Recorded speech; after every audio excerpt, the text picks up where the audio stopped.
في لحظة من اللحظات كل واحد فينا بيعرف الحقيقة، مش بيبقى شاكك فيها، مش محتاج حد يقنعه. هو عارف إن الحاجة دي غلط، وعارف نهايتها، وعارف هو رايح لفين، ومع ذلك بيكمل.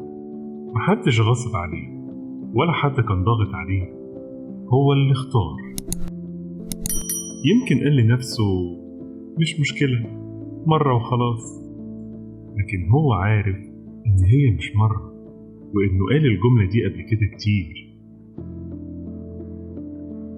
والسؤال هنا مش إيه الصح، السؤال ليه بنعمل عكسه.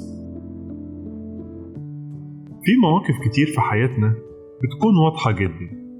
مثلا انت قاعد والموبايل في ايديك، بتقلب فيديو ورا فيديو، دقيقة وبقت 10 وبقت ساعة، وكل شوية تفتكر ان في حاجة اهم، صلاة متأجلة، شغل متأخر، مذاكرة، كل ده موجود في دماغك، بس انت برضو مكمل. كل شوية تقول خلاص آخر فيديو، وانت عارف ان هي مش آخر حاجة. المشهد ده مش عن الموبايل بس، ده عن حاجة أعمق بكتير، عن لحظة بنكون فيها شايفين الحقيقة بوضوح، لكن بنختار غيرها. ليه الإنسان بيعمل حاجة هو متأكد إن هي غلط؟ علم النفس حاول يجاوب على السؤال ده، وقال إن الإنسان مش بيتحرك بالعقل بس، لكن في جزء تاني جواه بيحب الراحة السريعة واللذة اللحظية، حتى لو على حساب المستقبل. وعلشان كده في صراع بيحصل جواك طول الوقت بين اللي انت عارف ان هو صح واللي انت عايز تعمله دلوقتي. الفلاسفة كمان فهموا الصراع ده من زمان جدا.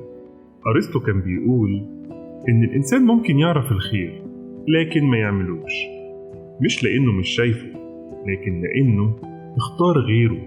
وهنا نرجع لأول سؤال: هل المشكلة في الحقيقة ولا فينا إحنا؟ الإسلام كمان ما تجاهلش الصراع ده، بل بالعكس وصفه بشكل مباشر جدا.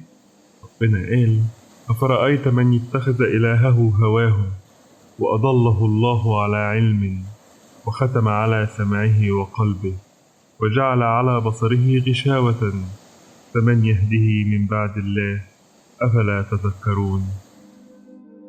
يعني الإنسان ممكن يبقى شايف الحق قدامه، لكن القرار ما يكونش جاي من الحق، يكون جاي من اللي هو عايزه، من راحته ومن رغبته، حتى لو عارف إن هي غلط. وعلشان كده النبي محمد صلى الله عليه وسلم قال: لا يؤمن أحدكم حتى يكون هواه تبعا لما جئت به. ركز في المعنى هنا، مش قال يعرف الصح، لأن كتير من الناس عارفة، لكن قال هواه يكون تابع. يعني الحاجة اللي انت عايزها تبقى ماشية ورا الحق، مش الحق هو اللي يمشي ورا رغبتك. ربنا قال: فلا وربك لا يؤمنون حتى يحكموك فيما شجر بينهم ثم لا يجدوا في أنفسهم حرجا مما قضيت ويسلموا تسليما. يعني مش بس يعمل الصح، لكن كمان ما يبقاش جواه رفض ليه، يبقى مستسلم له من جواه. علشان كده الإيمان مش مجرد فكرة في دماغك ولا لحظة تختار فيها الصح وخلاص. الإيمان الحقيقي بيغير حياتك كلها، في نفسك وفي قراراتك وفي اختياراتك اليومية. لأن اللي شاف الحقيقة بوضوح مش هيعرف يتجاهلها في باقي حياته، ولا يعيش بيها في جزء ويسيب جزء تاني. وده مش بس فيك انت، لكن كمان في كل حد ليك تأثير عليه، في بيتك وفي أهلك وفي الناس اللي حواليك. لأنك لما تعرف الصح مش هينفع تسيبه وراك وتمشي. الحقيقة مش أصعب حاجة توصل لها، الأصعب بكتير إنك تعيش بيها. لأنك ممكن تشوف الصح بعينيك وتسيبه بإيديك، مش لأنك مش فاهمه، لكن لأنك مش عايزه. فالسؤال الحقيقي هنا مش هل أنت عارف الصح، السؤال هو لما يكون واضح قدامك هتتغير علشانه ولا هتفضل تتجاهله؟